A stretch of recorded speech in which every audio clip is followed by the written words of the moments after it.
All right, all right. Welcome. We are live. It's Friday. It's 3 p.m. And that means it's Financial Fridays. We got a big show ahead. A lot Yeah, of things to talk about here. We'll get into that in just 1 second. But again, my name is Alfred from DiversiFi Capital. We got Raymond joining us as always. Raymond, how are you?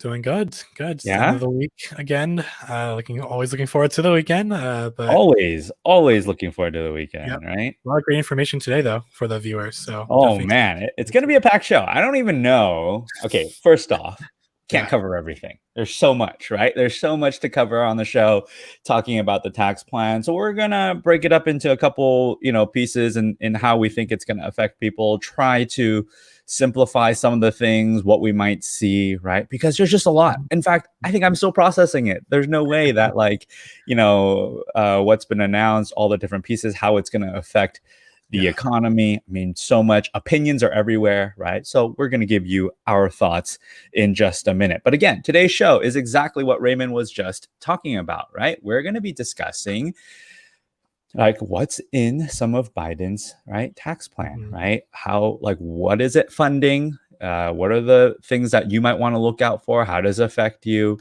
Probably the biggest ones that are being talked about is, raising taxes, raising capital gains, right? They're mhm. also raising corporate capital gains. Again, some of those are just some of the main points, right? That I think we're Yeah, going to try to focus on. And in fact, we're probably going to get through what we can and talk about it. And my guess is it's going to come right back for us, like in other shows, as it gets more concrete, because right now it's still not real yet, right? It's just exactly. Yep. proposed. Okay. So, as always, we're going to get into a little bit of a market update, what we're seeing there. So, Raymond's going to give us some numbers in just a second. But before we get into it, of course, what we talk about today on the show is not meant to be personal financial planning advice. It's meant for financial planning, just kind of general education and talking about it so that you can start asking the right questions yourself, right? There's a place for that if you're looking for personalized financial advice. That's at diversificapital.com. Head to the Get Started page. Check out our new video where we talk about how our services work, right? And see if that's something that you are interested in. Otherwise, right, we of course are streaming every Friday, most every Friday, unless we're off on vacation, right, at 3 p.m. Pacific. So you can always join us here across Facebook, YouTube, Twitch. I don't know where else we're streaming, but a lot of different places, right? So we're going to get started in also talking about, as I'm discussing taxes, we're not your tax professionals today, right?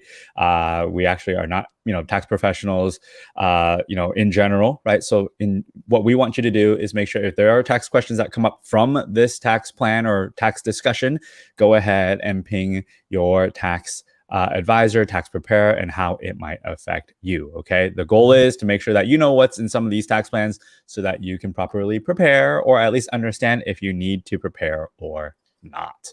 All right. But let's talk a bit about, the market itself, right? Again, I think the tax plan introduction and conversations had a lot to do with like what happened in the market, right? And Yeah. so, just like last week, I don't think there was like massive week to week movement. So what did you see, Raymond, in terms of the overall market conditions this week? Did we go up a lot? Was it pretty neutral? What did you see? Yeah, I think overall the week was pretty neutral, but there were some days like today where the market was down, right? And the market was up Hmm. yesterday. But overall, S&P 500 for the week was up 0.2%. Dow Jones was down about 0.5%, and then Nasdaq was down 0.39% for the week. So, we are closing the month of April today. Can't believe it's already 4 months into the year already, What is but going on? yeah. So although the market was down today, we did see some of them hit, indices hit all-time highs this Yeah. week. But we're starting to see some of the things calm down because we did see a lot of great earnings. I think so far out of the S&P 500, about 2/3 of them have already reported already. So the top biggest 500 companies there in market valuation, and 84% of them actually had earnings that beat. Right, so that's Wow. amazing a rate to top the estimates there. But as you mentioned, there's been a lot of tax, I guess, discussion this week. that did rock the market a little bit, right? We heard that, this possibility of, gig workers, like people that work for Uber, like for Lyft, where those companies will actually have to add them as employees, right? Where they have to give them benefits, pay them a certain amount. So that might be hurtful to Uber and Lyft, which you did see their price go down this week. We're still talking about GDP and rising again. It's up 6.4% so far this year. I'm getting almost close back to pre-COVID. And I think Alfred will probably talk a little bit more about GDP, how taxes implicate that as well with the Biden plan. But yeah, a lot of things going on, but definitely signs pointing towards a recovery of the economy once again. I mean, it's interesting, right? I mean, you said 84% of companies beat their estimates, but you have to believe that the estimates were probably significantly underestimated because of what the worry is from COVID. And I think that's fair, right? It's like setting expectations. And, there was probably a lot of worry about reopening and where that would be. So a lot of these companies set expectations probably a little bit lower. So far, maybe the recovery itself has been faster than what people have projected. And thus you have the situation where 84% of companies beat. And guess what? As we hit all-time highs, right? Like in the stock market, I think the biggest question that people always ask is like, can this continue? I mean, the only way the market continues to go up is if earnings continues to go up, right? And so if you don't see that earnings side go up, then it's hard for the stock price to go up without feeling that the stock is extremely overpriced, right? It has to have this kind of earning potential for it to kind of even things out. Okay. And so, I think I am surprised and not surprised at the same time that you said 84%, right? Just because of probably expectation changes, right? And it's good to see the GDP increase. It's good to see the economy growing as we expect it to, with the amount of money, as we've talked about many, many times now, of how much we printed in money for the stimulus packages. And, and that is not going to stop in the sense of like, the amount of spending that's going to happen in some of the infrastructure plans, $2.2 trillion that's proposed, right? The American Families Plan, I think like 1.8 trillion proposed in terms of spending to help families. And that's got to come from somewhere, not just like COVID stimulus, but it's going to come from potentially something like the tax plan, right? So, segue there into talking about our tax plan in just a second. But, don't forget, as we're talking about how the market has flattened out over the last couple weeks. Guess what? NASDAQ is still up 8.3% for the year, right? Like through 4 months, it's already at 8.3%. Dow Jones over 10%, S&P over 11% here. Like we're talking about, I don't care what year you're talking about, okay? Those are very good numbers to have. Like if we ended the year today and you told me that, right? 8, 10, and 11 were NASDAQ, Dow, and S&P. I'd be like, oh, great year, right? Like, yeah, definitely good year. So I imagine you're going to have a situation where, like I said last time, things may pull back a little bit. We haven't seen it yet, right? But almost happens every year that there's some adjustment that we just haven't seen so far, right? So, but yeah, it does segue for us, right? Talking about kind of what this tax plan from the Biden administration might do. Okay, so first, let's talk about timing. Okay, the idea, and by the way, why are we talking about this? Well, we're talking about this because there's impacts that, could be applied to families on a positive and negative side starting as soon as this year, right? Things like the child tax credit increase is something that is supposed to help parents who have gone through an extremely tough time, right? Through the lockdowns, having kids at home, right? And so part of the plan is to help these families with a little bit more money in their pocket, right? And so the child tax credit, which I'll talk about in just a second, there's some increases to that. There's some increases in how you can deduct childcare expenditures, right? Now, as I'm talking, right, it's a lot of money that potentially is going into families' pockets. So it has to come from somewhere, right? And the idea is that there's going to be an increase in taxes across corporations, right? And we'll talk about that in just a second as well. And then, right, other increases, which Raymond will highlight, okay? But again, the idea being the timing is some of it happens now And some of it is happening potentially, if it all goes as planned, possibly starting in 2022, right? So there's this burning question in our clients' mind that we're getting emails about is there anything that we can do this year to help with it, right?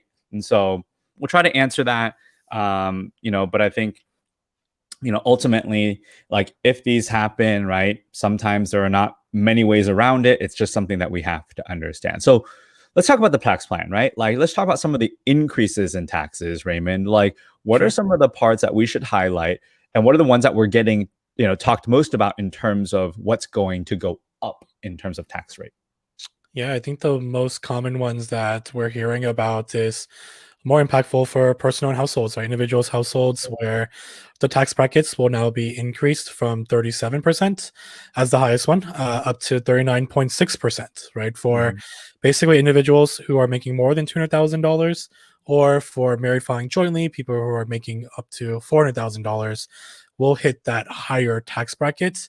Whereas right now it's just still currently 37. So that's one of the items that people are talking about. The other one's going to be more like corporate taxes, just as you mentioned, Alfred, right? It's going to be increased up to 28%. Before all the tax jobs and tax cuts that we saw, it was around 35. It was at 35%. From the tax law changes, it went down to 21%, and now Biden wants to kind of get the middle right there at 28%. So that's another taxes, at least revenue, that we'll be able to get to cover other goals that we have too. Okay. The other one that's a really big news too is going to be capital gains taxes, right? So for individuals or households who are making more than $1 million, like 500 for a single, $1 million for married filing jointly, if they have any capital gains, their long-term capital gains will actually be taxed at the highest tax bracket, which is going to be the 39.6% that we just talked about, right? So a lot of increases there that can impact, some people based upon, how much income they're making and, where they are today. Yeah. And I think, what is it? The number that is projected in some of these increased tax liabilities for, and keep in mind, majority of it is for definitely the top 1%, if not the 1% of the 1%, right? Like, we're talking the highest of the high income earners that this is affecting. Okay. Which, again, from a philosophical perspective, there has certainly been a fairly large income inequality, right? Largest, actually. Right. Yeah. And you said the largest? Yep. It's ever been in history, currently right now, in terms of what we saw with the pandemic, with corporations not having paid taxes as much, right? So definitely the largest gap we've ever seen. Yeah. And I think when you think about that, from an opinion perspective, you're like, hey, like, you know what? That is one way to fix income inequality, right? Is to redistribute it by increasing taxes on the wealthy, to be able to pay for some of these other plans, like, right, the first-time home buyers credit that's coming back, right? The increased child tax credit, like I said. So there's different ways, like, and you might not agree with it if you're watching, but at the same time, that's what the plan is for, right? Is to equaling this out, right? And I think, ultimately, right, you look at these increases, it's going to, I think, Raymond, generate something like $3.3 trillion of increased tax revenue, federal tax revenue, over the next 10 years. I mean, there's going to be an argument that, like, this increase in the tax revenue, right, there's a bunch of plans of increased spending as well, right? What's being proposed right now, right? So I don't know that necessarily is going to go very far in working out the national deficit, okay, and paying things down, but it's going towards these plans. It's what's funding, right, the infrastructure plan or the American Families Plan, and that's why we're talking about it, right? Is that it's a redistribution, hopefully, right, of wealth across different income households and families, right? And so, the income, the highest marginal income tax bracket, I don't know that there's that much to talk about, other than it right now is 37%, and they're bumping it to 39.6. So there's a slight increase there. I'm not going to talk so much about the corporate side of things, right? Because the corporate increase from 21% to 28%, is for companies. In fact, there's a huge talk around the potential overseas income, right? The amount of overseas income right now that is not being taxed, right, is just really interesting because that might be something that they're trying to close off right now, right? And that could bring back some income from overseas to help with the, again, funding that federal tax revenue increase that I'm saying. So it's not just from this capital gains, right, increase. It's across all the different aspects of it. But the one we want to focus on right now is the capital gains one. Okay, I want to talk a little bit about the capital gains one and how that is actually applied, because that's probably, right, the one that we're talking about the most. Okay, so first off, right, if your income is, okay, let me take a step back. Even as of today, right, Raymond? Yeah. Like I think people forget that capital gains, which hopefully you can explain what is capital gains, like long-term capital gains, and that even as of today, there is a difference for different income brackets. Like people are saying, oh, like there's an increase now. Well, guess what? There's been already in place different income brackets and what long-term capital gains rate is. So why don't you explain to us, Raymond, what is long-term capital gains and how is it taxed at different income brackets? Yeah. So long-term capital gains are basically any gains that you have held on for then longer than 365 days. So basically that magic number is 366 days, where if you bought an investment, if you waited and invested in it and kept it for 366 days, any gains on that would be long-term capital gains. Now, when it comes to long-term capital gains, there's still those tables that you have to utilize. Just for rough numbers, from $0 to $40,000 in terms of income. That's something where you'll actually pay 0% in long-term capital gains. From 40% to something around like $450,000, that would actually be at 15%, which is what a majority of people are going to fall underneath, right? That 15% long-term capital gains. And anything above the 450 mark is going to be topped at 20% as long-term capital gains. Yeah. And then they're proposing, right? And they're proposing now from 450, 460, right? Up to $1 million, it would be 20. But then if you're above $1 million, right, now they're saying for married filing jointly, if you're above $1 million, right, you would then pay the 39.6. And give us an example, right? Like if I'm making, call it 200K worth of income. So I'm within, right, 466, and I sell 200K worth of capital gains, right? How does that get taxed, right, on that 200K worth of capital gains? Yeah, so that will be taxed based upon the brackets that we still have there, right? So 0% between the 0 and 40K, 40K to 450, or up to the 460 or 260 that you mentioned. Sorry. Yep. But between that will be taxed the 15% that we talked about, right? So it's not the entire amount being taxed 15%. It's only that marginal portion that got pushed into that threshold will be taxed at that higher tax rate. So exactly. So think about it this way, right? As Raymond said, if I was making, somebody was making 400K and they sell 100K worth of long-term capital gains, right?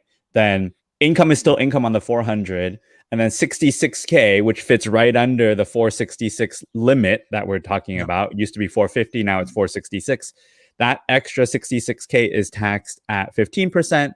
And then the amount above that now is taxed at 20%. So it's only the dollar above that gets taxed at that new tax rate.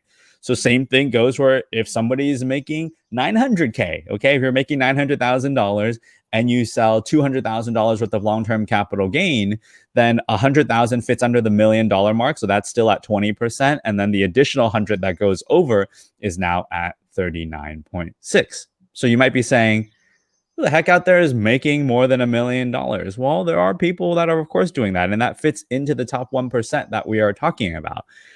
I think the White House said, right, they estimate something like 0.3% of taxpayers actually fall into this category.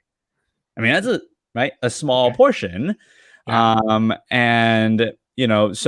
think there's been talks about like how this will generate all this tax revenue, right? But again, right now, I don't care what side of the party, party lines are on. There's talks that this kind of idea of long-term capital gains being funding all these programs may not actually generate as much tax revenue as people think. In fact, it used to be that, right? Like, where does long-term capital gains come from? It doesn't come from your retirement accounts, right, Raymond? It comes from your brokerage accounts, your taxable accounts, your Robinhood accounts that you're doing stock trading, right?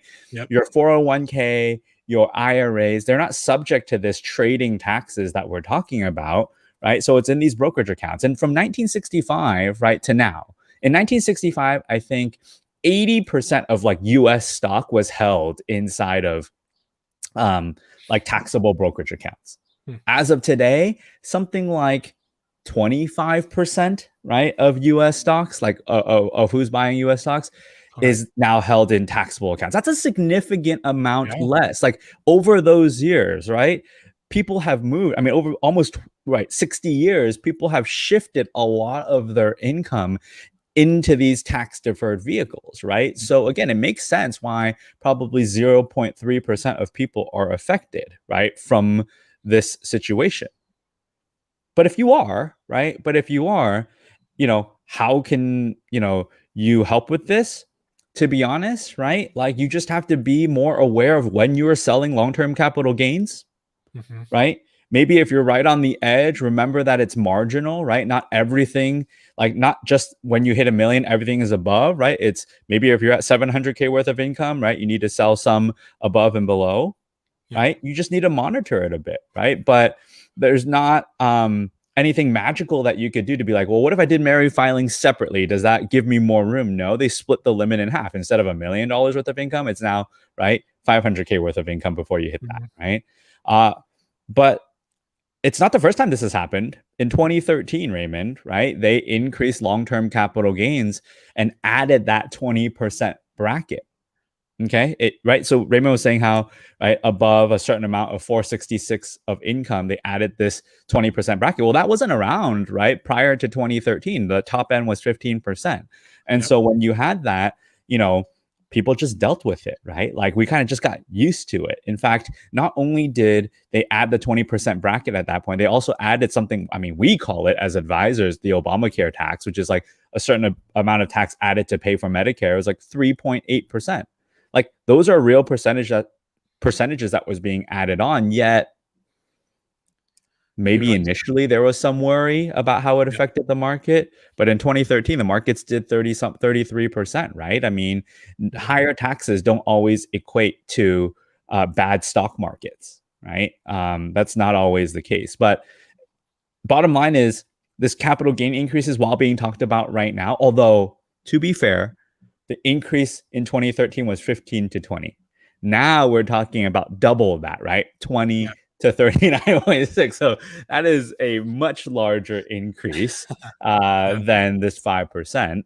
And we'll see, how investors think about this, because my thought is, what's the incentive to then hold stocks long term? Like if I'm making that, like if I'm on that end of the spectrum, which tends to be where a lot more people have disposable income being invested, what's the purpose of me holding Tesla for long-term capital gain if it's going to be the same as ordinary income? Probably not. Probably not. And I think that's going to create maybe a short-term flux of the market, that a lot of these higher growth names are going to be much more volatile. Right? Much more volatile. So I think that's going to be something very interesting that we have to watch as someone who's maybe not affected in these higher income brackets. What might affect you is if you're still someone who's invested in the stock markets, the higher growth names that have gained a lot of money. If you're invested in cryptocurrency, Bitcoin, all of that, right? Those are subject to capital gains. And all of a sudden, if I don't need to hold it for a year for capital gains, why don't I just sell it, right? So the fluctuation, the day trading, a lot of that might increase quite a bit. And so you have to watch out, I think, for the volatility. So that's takeaway, I think, for across all audiences, because not everything, right? And, very small amount of individuals who are watching today have that higher income that we're talking about. But what you could take away from this is that if you are someone who's invested in the stock market, right, and you are in high growth names, if this tax plan gets enacted in 2022, you might see a whole bunch of fluctuation in these stock names, right? So I think that's good to remember. All right, so let's get back to, so we have these tax increases. We've talked about the capital gain increases, but I think for a wider variety of audiences, the question is still below. How does the Biden tax plan affect us? So name a couple, right? Maybe from that we just talked about in the beginning in terms of childcare expenses, child tax credits, right? Can you highlight some of that for the viewers here, Raymond? Yeah. So I feel like a lot of these changes are trying to put more credits right back into the hands of the individuals and families, Yeah, while also possibly lowering deductions, like for maybe the higher income. But yeah, trying to find that balance there. So what's actually coming back is going to be for first-time home buyers. So that's one of the yeah, credits of up to 10% of the purchase price, or up to yep, a maximum of 15K. So there are going to be some income thresholds on who is eligible for that. But yep. currently, it's expected to be 160% of the medium income, or 110% of the medium home prices. Mm-hmm. So you can't have a home within the past 3 years. So if that's something that you qualify for, that's going to be a huge, right? And being able to add that 15K if possible towards a down payment, right? And kind of jumpstart that purchase for you. So good to kind Absolutely. of see that back. Yeah, think about that. I Um, mean, you're talking about in some cases that extra 15K could be half of a down payment. If I'm talking about a 30K, down True. payment, right, for certain areas, like Yeah. that's great, right? And I think it's done in the right way in the sense like there are income limits. Like you can't basically like when you said 160% of median income, basically of the area that you're buying, Sure. it really means like you can't make more than 1.5 times, right, what the like average income, median income in the area is to claim the credit, as it should be, as there should be some Yeah. limitations on who can claim the credit. So I think that's Mhm. nice to have back, right? Is to hopefully jumpstart some home ownership for certain people that haven't been able to do so, right?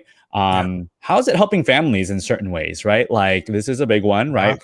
Right, yeah, especially like I said, look, I have a daughter, as some of you know, 2.5-year-old that just drives us up the wall sometimes, right? I mean, Yeah. families have struggled, right? I think in this COVID time, especially with no schools open and all of that, right? So, what's being brought back, right, from the tax plan to help pay for some of this into right the parents' hands?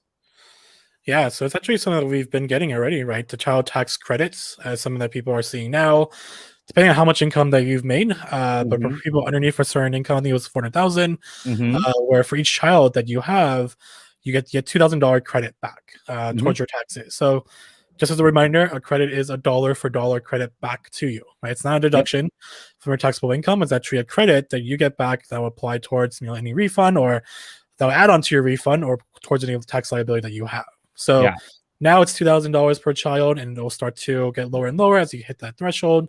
But they're trying to increase that now to actually $3,000, so almost 50% increase there, Yeah. and even higher for children that are under 6 years old at I know. $3,600 for the Yeah. child tax credit. So I think that's definitely going to be very helpful. I'm glad that families are able to get a higher credit back, especially having to take care of kids. I'm sure it gets really expensive wherever Yeah. you are in this case. I So mean, that's a lot of money. I mean, you think about it, like in terms of tax credits that you're getting, like actually mhm, receiving those dollars back in your pocket. So, I mean, think about it. A family, two kids, two young kids, let's say under 400K worth of income, we're yep, talking about almost $7,200, right, in yeah, tax credits that you're getting. And it could be even paid out as a monthly income, right? So getting $1,200, I mean, yeah, $1,200 a month throughout the year. mhm, So that or sorry, the 7,200 that's divided by the 12 months in the year to yep, be 600. getting that over the year. I mean, that's extremely helpful, not having to wait until right tax time to get that credit, Yeah, definitely. right? And so and then I think the other big one, right, the other big one that I think is relevant to our viewers is childcare expenses, because goodness, right, I mean there's a lot of childcare expenses that we're talking about, and again for individuals under $400,000 of income, right, Yep, you used to be able to claim $3,000 for one child, $6,000. Now this is different, Raymond, from a credit, right? It's a deduction, right? So okay, we've talked about this in the past, where again you just mentioned it, credit being dollar for dollar in your pocket, deduction is just a percentage because you're reducing your income. But from 3,000 for one child to 6,000 for multiple dependents to 8,000 per child, right? Or for one child, and then what, 16,000 for multiple dependents. I mean, that's probably much more realistic for what people are actually spending yeah, on childcare, right? To be able to deduct that against, right, your income, is going to help drastically depending on what your income bracket is to save some money there, Mm-hmm. right? Not to mention, if your company offers, right, a dependent care FSA or flex spending account, right? You also get there, right? It used to be 5K, I think, per family for dependent care. I think now it's $10,000, right? That you can Mm-hmm. put away. So there's just so many more avenues for parents. And I love seeing this for them to just save a little bit more money on taxes for Yeah. all, right, the childcare that they're paying for, right? And so Mm-hmm. keep in mind, which I think this is also fair, it's for families under $400,000 of income, right? And so they are trying to help a very specific, right, portion of the the U.S. families, right, and what income tax bracket that they're in. And I think it makes a lot of sense that they're doing that, right? And so, to me, there's so much to cover on this tax plan, but I think this helps highlight the burning question that so many people are having is like, Raymond, taxes are going up. What's going on? Well, guess what? It's only going up for certain individuals, right? Yep. And you could also argue capital gains is discretionary, right? What I mean by that is it's your choice whether or not you are selling your investments or not. I guess one of the strategies could be just don't sell, right? Because if you don't, from an investment perspective, you may or may not want to do that because you don't want to not sell and then the stock goes down. But if you don't sell your investments, you're not going to generate that capital gain. Mm-hmm. Just something to think about, right? And so, I think for now, this hopefully highlights, right, what we're talking about in terms of, the capital gain increase, the highest marginal rate increase, right? You have the corporate tax increase. We haven't even gotten a chance to talk about like how things like estate planning on all of that and how that's increasing. Yeah. But again, at the end of the day, we'll see, right? I mean, to close out, I think it's projected that, of course, the top 1% of income earners in the US is going to get hit the hardest with this. And then 80% of Americans are probably going to net something like an extra, couple $100 a year in their pocket, right? Because it varies. Not everyone has kids. Not everyone is claiming that. So on average, it might not be as big of an impact, right? Because it's going to be higher for some and less for others. But it's projected that 80% of US Americans who file taxes maybe get a couple $100 extra a year from like these different tax changes and benefits and credits. Okay. So, if you guys have questions from this, if you guys have comments, drop us a like, drop us the question in the comment section here. Let us know if you want to hear more about the tax plan, different parts of it, right? It helps Raymond and I kind of take this much bigger topic, right, and narrow it down. Okay. And so, and then finally, right, to close out the show, we promised for those that are on here thinking about equity compensation and thinking about IPOs, we'll make an announcement, but we got a special guest joining us, Nathan Dingler, our founder. He and I are going to be talking about more in-depth IPO talk, right, and thinking about planning for your own equity compensation coming up May 21st, I think, the weekend before Memorial Day. So we're going to send out a couple of notices for that. Otherwise, I hope you guys learned a little bit of something from this packed show on the Biden tax plan and how it might affect you. And then we hope to see you guys more on these shows. Make sure to hit subscribe across our channel so that you get notified when we go live. All right. Anything else, Raymond, to add to the show before we close out here? No, I think we covered a lot. I'm sure we can probably fill up another show with the other portion of tax proposals. But yeah, I think so too. Hopefully everyone found it helpful, and hopefully we see you guys again next week. All right. Have a good one, everyone. Thank you so much.